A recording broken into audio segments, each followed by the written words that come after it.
Rosie, Rosie, shouted Alison as she came cycling into the gas station. She was well prepared, too much so, thought Rose, as she watched her friend struggle with her very laden backpack. What have you got in there, a fridge? Rosie, preparedness is the cornerstone to every good trip, so I made us sandwiches and brought some drinks, well, many drinks. Preparedness, I've never heard you use that word before, I can barely say it correctly, just what websites you were on last night I can only imagine. We ain't going on safari, said Rose. Oh, and yes, Alison said, grinning, I brought some of my mom's cupcakes, you know, the ones she keeps for visitors. Not to worry, she will blame Pete, she always does. Look, Ailey, the view from here is beautiful, you can see down onto the whole town. Yes, it explains why it took me so long to get here. You don't realize how steep that hill is until you are on top of it, said Alison.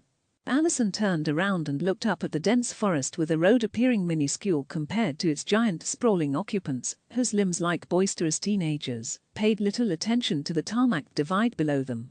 You know, as soon as you said Hill's gas station yesterday, I knew where we were going. Oh sure, your cell battery just happened to be dead and you had no internet last night. I know you too well, Rosie. You were afraid that I wouldn't have come if you had told me yesterday. Too much time for me to worry and talk myself out of it. Well, I'm here now, said Alison, as she began to focus on the road ahead, her light mood, like the surrounding daylight, suddenly dissipating as the dark clouds neared. Rosie, look at those clouds, and that road does not look very inviting, does it? Come on, Ailey. I'm scared also, believe me. I can't do this on my own. But how will we find it? We don't know how far or where it is. I checked on the web last night, and Forest Road is approximately 5 miles long, so it may only be a short distance from here. Web. I knew it. It could also be a short distance from Richmond, like 4.99 miles from here, said Alison. We'll take our time, and besides, all those sandwiches you made will not go to waste, will they? How about we get in and get out as fast as we can? The sandwiches can wait, open quote. Come on, Miss Worry Boots, said Rose. They headed onto Forest Road as the rain began to fall. Lucky for us we brought our rain gear, said Rose, as Alison worriedly looked ahead. Wow, the forest shore is beautiful, look at those trees. They must be as old as time itself, said Rose. But look at how dark it is in there. We could be taken by some kidnapper and brought into the woods, and nobody would ever find us. No, the forest is the safest place you could ever find yourself in. Ever since I was little, when my pappy has taken me into the forest, I have always felt a connection with it. I don't know what it is, even with the trees and plants in my garden, it's like they comfort me in times I feel sad, like they can sense things. They are all living spirits, you know, Ailey. I believe it, just as my Unsai and the Lakota people believe. That is why we are safe here, the forest will keep us safe. That's all fine and dandy, Rosie, and I'd love to believe it, but why do people go missing in the forests? It happens, you can't deny it, we see it on the news all the time. There's even a book out about missing people in the forests and national parks. Pete has just started reading it, and he won't shut up about it. And it's always the person last in line, he says, that goes missing. They just disappear, and nobody notices, said Alison, as she quickly caught up with Rose.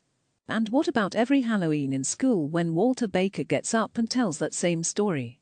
You know about how his father and uncle, when they were teenagers, were out poaching in the forest, and they saw those lights, and then the giant hairy people started chasing them.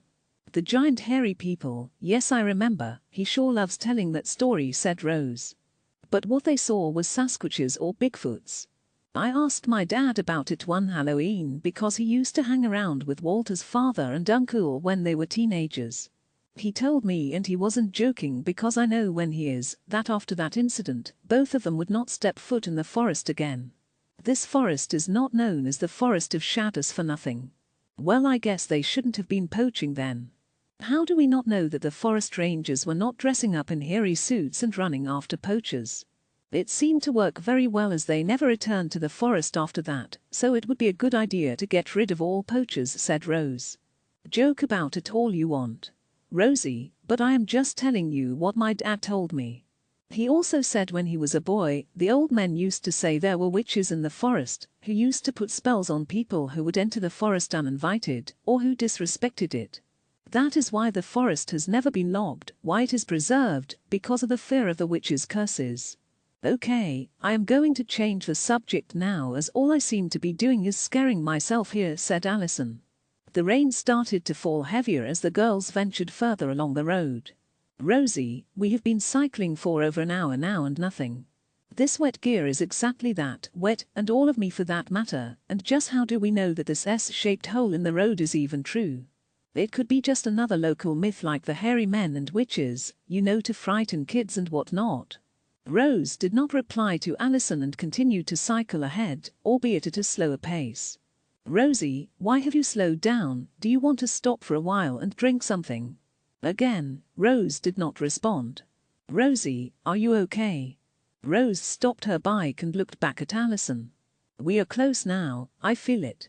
Let's continue, it must be here somewhere. After rounding the next corner, Rose dropped her bike to the ground and ran up the side of the road. Rosie, what are you doing? Where are you going? Shouted Alison as the pounding rain drowned out her words. Alison left her bike and followed Rose. Rose was standing, overlooking something on the side of the road. It's really, look at it. The girls both looked down at an S-shaped crack in the surface of the road. It was close to 4 inches wide and about 3 meters in length. Look at the edges, Rosie, they're so sharp. There's no imperfections at all. It does look like a snake, said Rose. Rose knelt down and touched one of the edges with her fingers. Her finger began to bleed before she suddenly dropped and started shaking uncontrollably. Her eyes whited over, and she did not respond to anything Alison said. Alison began to panic and tried in vain to lift her off the ground. Rosie, Rosie, help me, somebody help me, she screamed. She reached into her jumper and pulled out her cell phone. Please, please, please work, sobbed Alison as she ran to the other side of the road, but still there was no reception. Rose then fell back from the snake-shaped crack and lay motionless in the grassy area to the side of the road. Alison ran over and dropped to her knees. She lifted Rose's head in her arms. Rosie, Rosie, she said, crying. Close quote, please, Rosie, say something, anything. Rose just stared above, her unblinking eyes swelling with the falling raindrops. Then she slowly turned to Alison and whispered, Ailey, I saw them, I saw my parents. I was there again, I could see them through my eyes as a baby. You were there again, what do you mean, where is there? Here, Ailey, I was here again, said Rose, with her voice less hushed. I saw the lightning hit them. I heard their screams, but I wasn't in the car with them. It was like I was floating away. That was no ordinary lightning. It was black and grey and changed shape with tentacle-like arms, and the horrible noise it was making, I can't describe it. It was alive, Ailey, and then a great light beam came from the forest. And my parents, I saw their spirits being taken by that thing. They were crying, Ailey, they were crying out for me as that thing took them away. Look, there, that is the tree where I was placed. That is the last thing I saw, my eyes looking up at the tree as everything around me was filled with the brightest of white light.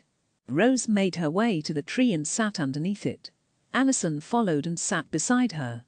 Don't ever do that again to me, I thought I'd lost you, Rosie. I've never been so scared in all my life. This isn't good, this place, look what just happened to you. It doesn't feel right, especially considering that this is where your parents' accident was. I think we should try and call your grandparents or my parents and get them to come for us, but there's no phone reception here. You should go to the hospital or something, your eyes were whited over, it was terrifying. Calm down, Ailey, really, I am not hurt in any way. Let's stay here just a little bit longer. This was the last place that my parents were before they were taken. Their only concern that night was for me. Their screams, their terrible suffering by that thing, but it couldn't destroy the love and concern for me, even as it tracked them away. They fought for me till the end, Rose said crying, and that thing took them. That is why I don't feel my parents, they are not free, they are imprisoned somewhere. I believe I was meant to come here to see it for myself.